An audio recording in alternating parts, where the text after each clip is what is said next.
Al-ayatus saniyatuh. Okay.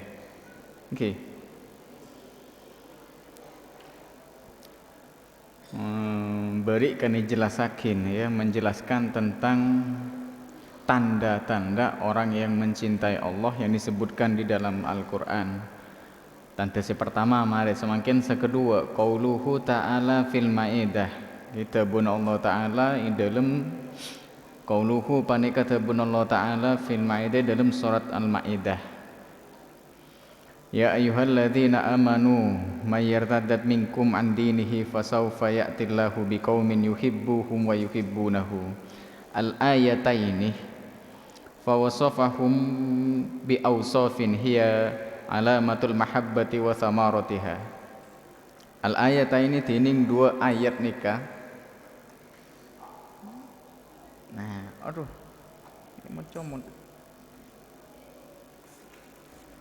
Al-ayataini tining dua ayat nikah satas sepertama nomor 2 wasafahum nyifatih mensifati ya. Allahum dak ka aulia illah bi ausafin kelaban pan berempan sifat hiya panika tining ausaf alamatul mahabbatih panika tanda-tanda cinta kecintaan kepada Allah wa thamaratiha dan buahnya cinta. Al-wasful awal annahum adillatun 'alal mu'minin wa la yuharibunahum wa la yakfuna diddahum wa la yunabidunahum ayo nak kalak ju. Sifat sepertama annahum saungkuna auliya Allah nika adillatun 'alal mu'minin panika adil 'alal mu'minin atas orang-orang mukmin. Maksudnya adil, dia sayang, dia fokus becek ke orang mukmin. Fala yuharibuna pas tak merangi bansera auliya hum dak ka al mukmin. Dengar wala yakfuna diddahum cukan tidak berdiri melawan mukmin, tidak berdiri melawan mukmin. Wala yunabidunahum padah ai tidak melawan la alaban hum dak ke mukmin. Itu sifat saya pertama. Kemudian wal wasfusani sifat saya nomor 2 annahu ma'izzatun alal kafirin annahum sangkuna aulia panika tegas keras alal kafirin atas orang-orang kafir ai aqwiya'u alaihim ghalibuna lahum aqwiya'un pada tegas atau berkeras alaihim atas kafirin ghalibuna halem makalah aulia lahum mareng kafirin. Al-wasfu salisuh sifat nomor 3 yang harus dimiliki oleh aulia annahum yujahiduna fi sabilillah. Annahum sangkuna aulia yujahiduna panika senang berjihad ya. Basara aulia fi sabilillah nang jalan Allah. Ay yabdhuluna al-jihad fi qitali a'da'illah. Ay yabdhuluna totalitas mengerahkan segala kemampuan, totalitas pasera aulia al-jihada ke jihad fi kita li'a'da'illah di dalam merangi musuh-musuhnya Allah litakuna kalimatullahi hiyal ulya supaya bada kalimatullah panapa tauhid ya kalimatullah hiya ulya panikah yang teratas. Wa wasfur rabi sifat nomor 4 terakhir annahum la yukhafuna fillahi laumata laim. Annahum sangkuna aulia atau man yuhibbullah min aulia illah la yukhafuna panika tak takok fillah in dalam negaaki agama Allah laumata laim, dek kehinaan para penghina, cacian para pencaci atau olok-olok. Ai idza lamahum ahadun ala ma qamu bihi min dinillah lam yukhafu laumatahu. Ai idza lamahum, nalekana atau bila menghina, mencaci, hum dak ke man atau aulia, ahadun pasar situng orang, alama karena bereng komu sanagaaki pasara aulia bihi mareng ma, nyata nama min dinillah dari negaaki agama Allah, lam yukhafu maka tak takok, tak takok laumatahum dek kecacian ahad. Walam yamnauhum dzalika min qiyami bidinillah, walam yamnauhum ben tak nyeke, tak bisa nyeke ahad hum dak ka aulia dzalik panapaka disalaumatun min qiyami bidinillah dari negaaki agama Allah. Jadi disebutkan oleh salah satu sifat-sifatnya, banyak sifat-sifatnya, tapi bisa ditarik situng kesimpulan atau dua paling punten. Ya, jadi sifat-sifat yang disebutkan dari aulia, dari para kekasih Allah atau orang-orang yang mencintai Allah dan Allah pun mencintainya, ingin itu sebutake berdempak. Pertama, dia adillah, dia tegas, dia keras kepada orang-orang kafir, orang-orang yang non Islam, di luar Islam. Kemudian nomor dua, dia pertama adil ya kepada orang mukmin. Adil, berbuat adil kok maksudnya dia sayang, dia bagus, menjaga hubungan baik, dia kalem ke orang-orang mukmin. Nomor dua, dia keras ke orang-orang kafir, tegas. Maksudnya keras itu tegas ke orang-orang kafir. Kemudian dia suka berjihad di dalam merangi musuh-musuhnya Allah. Terakhir, nomor 4, dia tidak takut ketika dia ingin menegakkan kalimat Allah, menegakkan kalimat tauhid, dia ingin menegakkan agama Allah. Mereka sama sekali tidak takut dengan cacian para pencaci, ya. Dengan apa ya? Apa canggelak selain cacian, makian para pemaki. Dia lo takok demi untuk menegakkan agama Allah, maka itu dianggap angin lewat karena tujuannya hanya satu, yaitu menegakkan agama Allah. Jadi Palengten memiliki 4 sifat nikah, dan sifat seempat nikah dimiliki oleh para sahabat kana. Maka akan beri bikule jelasakin. Mun bicara orang waliullah, maka pasti generasi pertama, generasinya sahabat itu jelas sebagian besar dari sahabat pastilah waliullah. Cuma memang orang waliullah itu kan ada orang uning, hanya Allah saya uning. Ketika Allah mencintai situng hamba, ya cuma Allah saya uning. Tapi ciri-cirinya bi Allah disebutkan dalam Al-Quran. Orang-orang yang aku cintai cepon Allah disebutkan dalam Al-Quran. Jadi kalau memang harus bedah wali, maka tonton di zaman sahabat pada masa itulah paling banyak orang wali, hampir mungkin sebagian besar. Dan sifat-sifat disebut hakikinto sebedempak ki buru, hampir semuanya bedenang sahabat.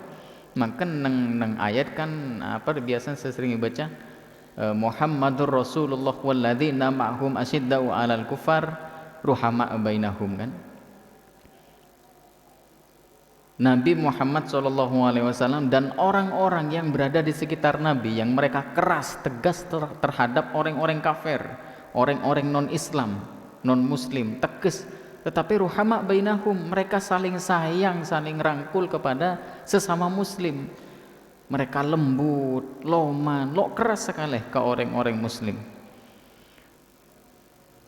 Dan itu hampir sama sifat-sifat yang disebutkan gitu. Senang jihad jelas, ya. Awal-awal badane Islam, perjuangan Islam luar biasa. Sahabat itu kena khilam, berimannya langsung dipertaruhkan. Mungkin kula lebih sampean kan ndak? Ya sudah beriman, ya wes alhamdulillah sudah, tinggal menjalankan kewajiban sebagaimana orang muslim, ya sholat, puasa, sedekah, berbuat baik dan nikah. Tapi ketika sahabat dia bersyahadat tidak langsung gempang kadung kita, tinggal laksanakan sholat, laksanakan puasa punten. Tapi mereka dibebani dengan kewajiban jihad. Jihadnya jihad melawan a'da'illah, musuh-musuh Allah. Dan ini juga perlu dipahami sifat nomor telok ya. Fi kita li a'da'illah, itu memerangi musuh-musuh Allah. Dan tidak semua orang kafir, orang non muslim itu adalah musuh Allah. Nah itu yang perlu dipahami ya. Pemahaman-pemahaman radikal, orang-orang teroris di luar sana itu menganggap semua orang di luar Islam itu sebagai musuh Allah. Maka hukumnya wajib diperangi. Padahal Nabi tidak mencontohkan nikah. Tidak semua orang kafir itu musuh Allah. Yang masuk kategori sebagai musuh Allah itu kafir harbi. Adapun orang kafir seterikat perjanjian bi kita, bahkan orang kafir yang ingin memerangi Islam tapi terikat perjanjian damai, genjatan senjata, itu haram diperangi. Apa boleh orang kafir kadang semakin kita hidup bareng dalam suasana damai. Nah itu jelas, itu kafir yang haram untuk diperangi, dibunuh itu haram. Dan sekocak a'da'illah, musuh-musuh Allah itu orang kafir yang memang berniat memerangi Islam. Dia berdiri untuk memerangi orang Islam. Nah itu hukumnya wajib juga diperangi. Nah itulah sifat-sifatnya para waliullah, orang-orang yang mencintai Allah dan Allah pun mencintainya. Jadi mun beda sifat orang yang kebalikan dari ki purusi seputar ki empat, maka insya Allah itu bukan waliullah. Mun beda orang justru kering Islam, pada Islam keras, tegas, keras, asalkan berbeda dengan dia dari golongannya, maka itu tetap salah, sepaling pendertang golongan tibi. Selain salah, tidak ada toleransi meskipun pada Islam keras luar biasa. Lo bagi bedaki acara dibubarkan kape. Sementara kepada orang di luar Islam, orang non muslim, dia bisa berangkul-rangkulan, bisa harmonis, bahkan masuk ke wilayah ibadah mereka, masuk ke tempat peribadatan mereka, bahkan mengikuti seremonial peribadatan mereka. Itu jelas bukan bagian dari wali Allah. Kula lo peduli tidak ada urusan dengan organisasi, dengan apa, tapi sejelas ketika dia mengaku Islam, dia muslim, tapi keras kepada saudaranya yang seiman, rukun imannya sama, rukun Islamnya sama, tapi dia keras luar biasa, ada toleransi. Sementara ke orang yang mengatakan bahwa Tuhan itu ada tiga, Allah itu punya anak, dia saling rangkul orang Islam dan maka imannya perlu dipertanyakan. Mau dilihat dari kacamata manapun keliru. Mun Natalan, dia ikut merayakan. Bahkan mun beda apa biasa noroh kenaikan Isa Al-Masih daerah kan beda pawai biasa orang-orang umat Kristiani itu ada pawai. Lebihnya orang-orang Islam dia ikut pawai itu. Bahkan ngibe patungnya Bunda Maria, patungnya siapa iki benorok di arat. Jadi ikut dalam proses peribadatan mereka. Wah itu kebablasan, bukan toleransi, itu goblok namanya. Iya, bukan toleransi boleh. Jangan mengajarkan Islam toleransi. Islam itu sudah kafah, sudah sampurna. Tidak sampurna, yang menerokok. Sempurnalah Islam itu. Apa Nabi lo toman bergaul dengan orang-orang kafir? Hah? Apa Nabi lo pernah? Iya pernah, bahkan tetangga Nabi sendiri banyak orang Yahudi. Terus akhlak apa yang Nabi tunjukkan dan para sahabatnya? Apa yang beliau dan mereka lakukan sebagai contoh bagi kita? Toleransi sudah hatam dengan Islam. Toleransi dalam Islam itu sebatas kita tidak boleh mengganggu hak mereka dalam menjalankan agamanya, menjalankan ibadahnya. Sebaliknya mereka juga tidak berhak, tidak boleh mengganggu hak kita dalam menjalankan agama kita dan peribadatan mereka. Tidak saling mengganggu hak satu sama lain, itu toleransi dalam Islam. Tergambar jelas dalam surat Al-Kafirun. Qul ya ayyuhal kafirun, yang terakhir kan lakum dinukum waliyadin. Jelas toleransi Islam tergambar di situ lengkap. Katakan kepada orang di luar Islam, aku tidak menyembah Tuhan yang kau sembah, kamu tidak menyembah Tuhan yang aku sembah. Lakum dinukum waliyadin, bagimu agamamu dan bagiku agamaku. Itu prinsip toleransi. Mundurin sayang ke orang di luar Islam terus mengikuti peribadatan mereka, ya itu namanya ilbasul haqqu bil batil. Dia mencampur adukan antara yang hak dan batil. Maka itu jauh daripada akhlak Rasulullah dan yang dicontohkan oleh para sahabat. Rasulullah datang ke bireng Yahudi kena. Ketika Rasulullah keduan olahan makanan Siti Aisyah, ya teren. Tapi lo pernah tuh sahabat kapan bejana Natal pak ngocak kereng Yahudi, reng Nasrani selamat Natal? Mun semakin kan banyak. Maka ngate-ngate generasi Islam, generasi Muslim khususnya kadang sampian kapi selang ngacih tengate cang beri orang-orang seserupa bi ulama, macak ulama tapi bukan ulama. Dia justru mengemas kebatilan biibaratin muzaharafatin, dengan ungkapan-ungkapan yang penuh hiasan. Contohnya beri Islam moderat, selamat Natal, lo oleh mengucapkan selamat Natal berarti ada setuju ke praktek agama mereka. Oh enggak apa-apa, kita ini Islam moderat, bukan Islam yang radikal, Islam yang keras, Islam yang intoleran. Sejak kapan beda Islam moderat? Berarti Islamnya Nabi bukan Islam moderat. Itu kan congoco Nabi. Cung hebatan bi Nabi dan para sahabat maksudnya. Hah?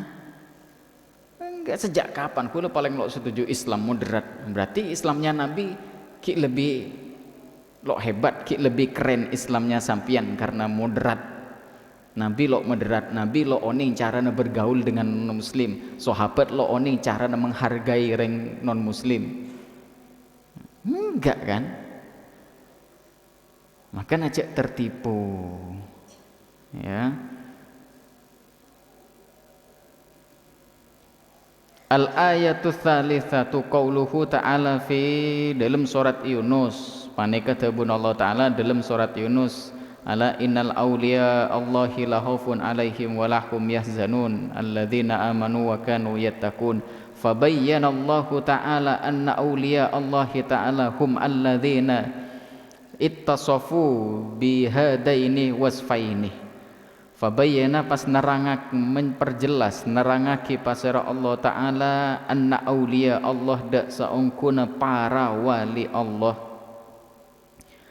hum panika tiding aulia alladzina panika orang-orang banyak ittasafu ya bersifat memiliki sifat alladzin bihadaini wasfaini mareng kak disa atau bepanikah dua sifat.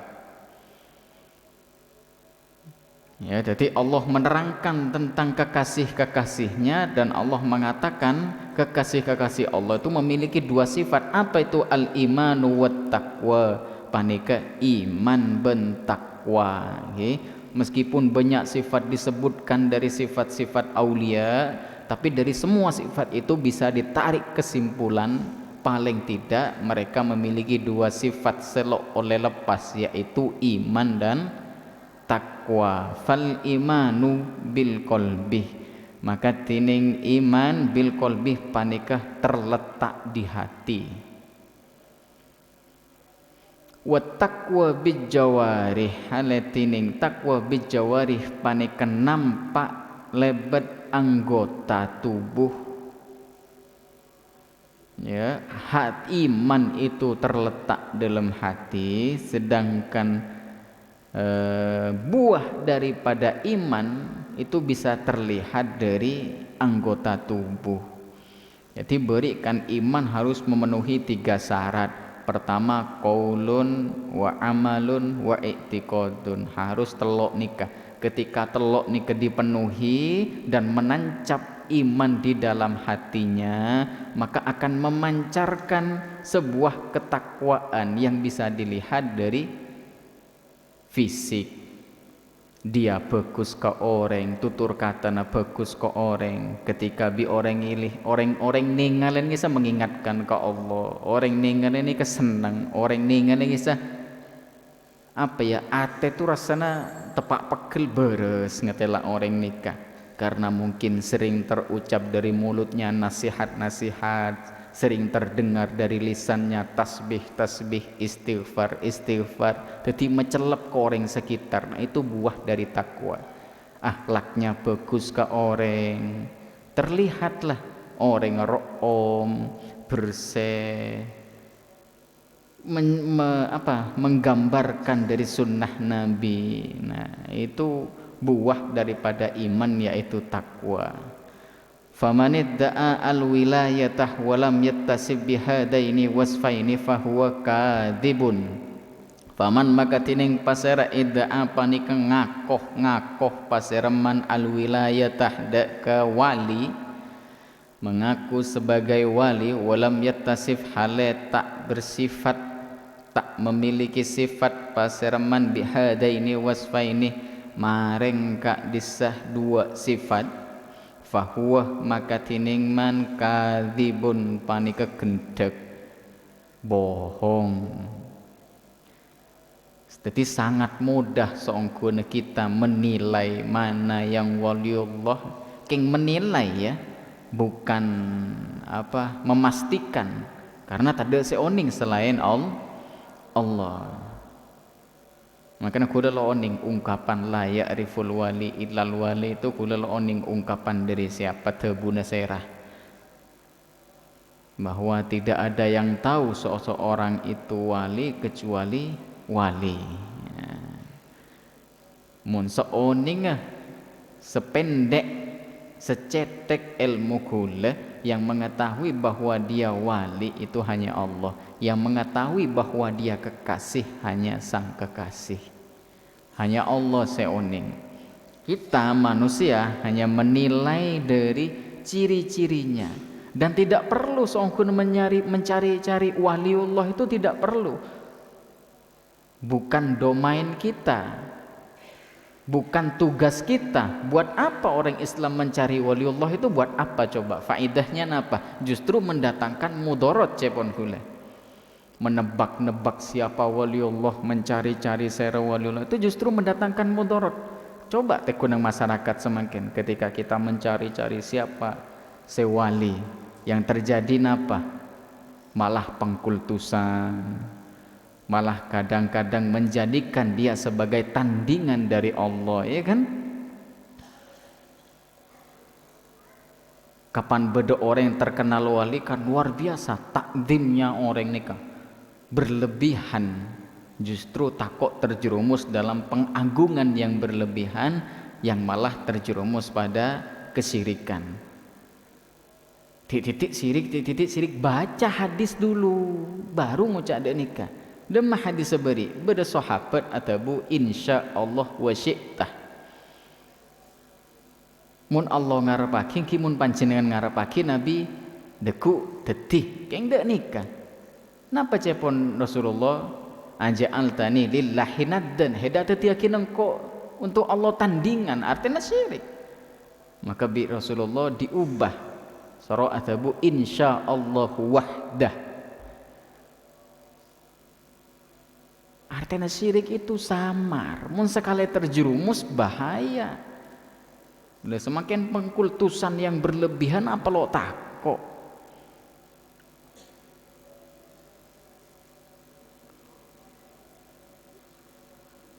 Dan contoh kadang Wali Songo ini kekritikan kula pribadi mulai lambok kula mulai kuliah karena skripsi kula berkaitan bi ulama-ulama nang Indonesia. Jadi kula juga meneliti sebagian sanad-sanad keilmuan kiai-kiai nang Indonesia, khususnya nang Madura. Kadang Wali Songo, siapa yang bisa menjamin? Wali Songo memang penyebar agama Islam nang Indonesia ya, tapi yang jadi titik fokus itu masalah karomahnya. Pertama, saya bisa menjamin bahwa cerita Wali Songo tentang karomahnya itu yang sampai ke kita, siapa yang menjamin kalau itu sahih? Kula tebu ke dosen, kalau metode pengambilan sanad dalam hadis kita terapkan kepada sejarah Wali Songo, kira-kira yang terjadi apa Pak?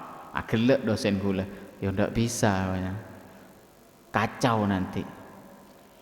Coba nang hadis sampean, orang tertuduh dusta, tertuduh loh, bukan jelas-jelas berdusta ya, dusta itu bohong. Imron umpamanya king tertuduh, Imron cek ampo ngomong, lo tahu cek ngomong, cek toman ngomong apa nje, king kadeng toman ngomong tertuduh, itu lo terima hadisnya. Makin coba cerita Wali Songo tentang karomah telusurin dari siapa pasti deki dari lo temu siapa kan? Hah? Bisa jadi tertolak kepi deki ceritanya, cerita karomahnya maksudnya kule.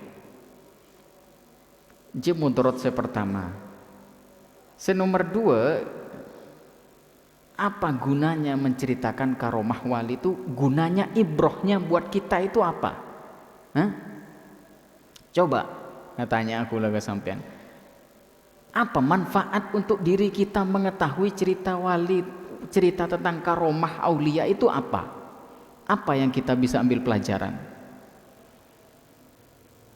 Berdeu nih setting teti mas macam Wali Songo kan ini kecerita. Itu dari siapa cerita itu? Siapa yang menyampaikan? Hah? Sikoh nje orangnya kan lo kere temu. Kemudian apa manfaatnya menceritakan itu? Ngebertas aing, apa manfaatnya? Mun sering menceritakan karomah nikah, justru kita akan kehilangan poin yang paling penting dari para Wali Songo. Apa? Semangat dakwahnya. Nah, kula menuangkan kritik ini kan dalam skripsi kula. Justru kita di kalangan masyarakat awam justru tertinggal. Contoh Syekhona Khalil, di kula tulis nang skripsi. Syekhona Khalil orang alim luar biasa. Salah satu ulama terkemuka di Indonesia. Tapi dengan masyarakat awam yang terkenal justru cerita karomahnya. Nah, itu sangat disayangkan. Padahal perjalanan keilmuan beliau luar biasa. Guru kimmah yang mau belajar kepada murid gara-gara haus ilmu. Saya coba kula misalnya andi santri, pah ngiding santri kula alim, gengsi kula pasti. Syekhona Khalil punten mireng Ki Hasyim Asy'ari membawa sanad hadis, alim ilmu hadis, ngirim surat belajar, kemudian entar ke Jombang belajar. Cerita-cerita dan semangat pencari keilmuan kadang nikah hilang di masyarakat, tertelan oleh cerita-cerita karomah yang sama sekali tidak bisa kita ambil pelajarannya. Hah? Perjuangan beliau dalam berdakwah elang tertutup di cerita karomah. Secepon kelak lo bisa kita ambil pelajaran. Nah, itu sangat disayangkan.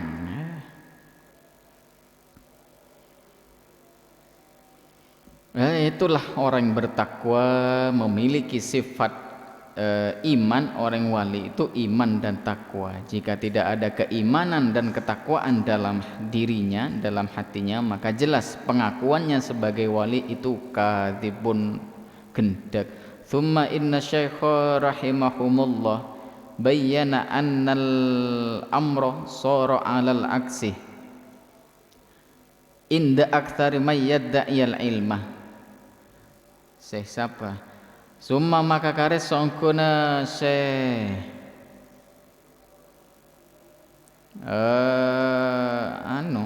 ada ibabane ya.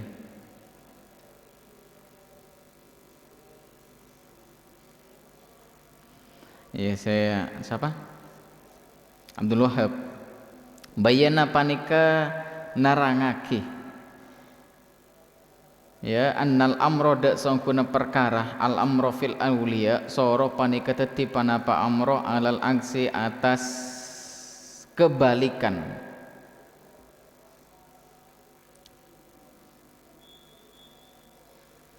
Inda aktsari may yad'iyal ilmah, menurut kebanyakan orang yadda'iya saya ngakoh pasiraman al ilma dak ke ilmu. Justru sekarang yang terjadi kebalikannya. Menurut orang-orang sengako berilmu yang terjadi kebalikannya.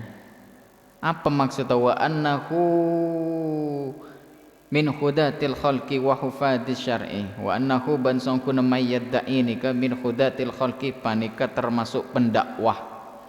Wa hufadis syar'i ban penjaga syariat. Fa waliyyu indahu man la yattabi'ur rasulah wa la yujahidu fi sabilillahi wa la yu'minu bihi wa la yattaqihi. Fal waliyu maka tining wali indahu menurut man mayyada'il ilma, maka tining wali indahu menurut man yadda'il ilma nikah man panika orang la yattabi'u seta ittiba tak manut pasiraman ar-rasul dak ka nabi wala yujahidu ban tak suka berjihad man fi sabilillah nang jalan Allah wala yu'minu ban tak iman pasiraman bihi maring Allah wala yattaqihi juga tak bertakwa man da Allah. Seseorang sifatnya wali itu beriman dan bertakwa, justru di kemudian hari nang zaman semangkin oleh orang-orang yang mengaku berilmu je ipelik darma bahwa wali itu orang yang selok ngikuti nabi, lo itiba ke nabi, orang yang selok suka berjihad, keimanannya lo sampurna. Beni lo beriman maksudnya wala yu'min itu bukan tidak beriman, tapi imannya itu lo sampurna dan tidak memiliki ketakwaan. Cepon kula beri sejelasakin umum nang metu lagi, bahkan orang lo tutup aurat pun dianggap sebagai wali ya, kan pada nikah jelas itu imannya lo sampurna, lo jelas, bahkan kadang akalnya lo sampurna, lo bisa kocak mukallaf. Ittiba Rasul jelas punten. Justru orang-orang dek nikah makin yang dicap sebagai wali. Jadi mun berdakwah je kena ya siap-siap. Mun berdakwah ni paling enjak sampean akan mendapatkan 3 niki. Berdakwah menyampaikan Al-Qur'an, menyampaikan syariat Allah itu paling enjak sampean niki akan dihina, dikucilkan, dimusuhi. Itu pasti telo nika. Makanya Imam Syafi'i kana tebu kalau kebenaran disampaikan di tengah masyarakat, maka kamu akan menemukan 2 kelompok orang yang berbeda. Sepertama, orang-orang pintar di antara mereka akan merenung. Sekedua, orang-orang bodoh di antara mereka akan tersinggung. Ketika disampaikan kebenaran, maka 2 responnya di masyarakat. Mun sepenter ji merenung, mun seputu tersinggung. Pada ketika disampaikan masalah bid'ah, masalah syirik, titik bid'ah atau saya terpoter bid'ah saya bahas umpama kan. Padahal bid'ah itu memang sangat diwanti-wanti oleh Nabi. Kula pernah ke tolesan nang satu akhir lembek. Ibi kula beri judul aku senang amalanku dibid'ahkan. Artinya napa? Ketika beda amalan kula, amalan kita bi orang dituduh bid'ah, maka harusnya kita berterima kasih. Kenapa? Kita bisa introspeksi, belakar bid'ah tang amalan dia. Kita cek pole, kita telusuri pole. Harusnya kan deh iya. Bukan malah pekel bid'ah cetak apa? Bid'ah cetak. Kalau ada orang mengingatkan kita, hei saya ngajak jalan lebar disa jalan lecen takok labu, mi pekel. Harusnya kan seneng, harus dijenteng-ngate. Oh, kocang dinak lecen, lo tekuangku on lawan jalan kan harus ada nikah. Wa iyyakum wa muhdatsatil umur, tengate ongku cepon Nabi dengan perkara-perkara yang baru dalam urusan agama, bukan dalam urusan dunia. Ya mulai jolo kamera bid'ah ya tuh lopot mau bid'ah agapi kamera jebit aja ngakui kamera ya mic jebit aja ngakui ya lo sebodoh itulah pikir orang ya harusnya. Mun urusan dunia silahkan berinovasi sekreatif mungkin. Antum a'lamu bi umuri dunyakum cepon Rasulullah. Silahkan berkreativitas, tapi dalam agama wa iyyakum wa muhdatsatil umur, tengate dengan perkara baru dalam agama. Kenapa? Nabi lo atabu dalam urusan agama iya nang hadis nih kan, tapi nang hadis lain ditafsiri oleh Nabi, termasuk salah satunya man amila amalan laisa alaihi amruna fahuwa raddun. Jelas semuanya kapi. Bodoh orang ngocak kok pernah debat di Wahabi kocang. Wahabi aja ngocak doa lo sampai kering mate. Doa lo sampai kering mate. Siapa sih ngocak doa lo depak kering mate? Dan mun kering mate itu bukan masalah depak lo depak ya, tapi manfaat atau tidak. Bukan mun tua sampai lo sampai kering mate apa gunana? Umpama tuana sampean depak kering mate apa gunana? Jadi klero mun kering mate nika kering wafat bukan sampai atau tidak, tapi manfaat atau tidak. Ketika sampean berdoa ya Allah sepora aki si fulan, sepora aki si fulan, itrema bi Allah, maka itu manfaat kepada semate karena bi Allah akan diampuni dosanya, berarti manfaat ke semate. Ketika bi Allah lo itrema berarti lo manfaat. Benih pah tua lo depak ya cing lakar bi Nabi saya perintah soro tua aki orang mate waktu lo depak lebede apa yang orang tahu lah sengkah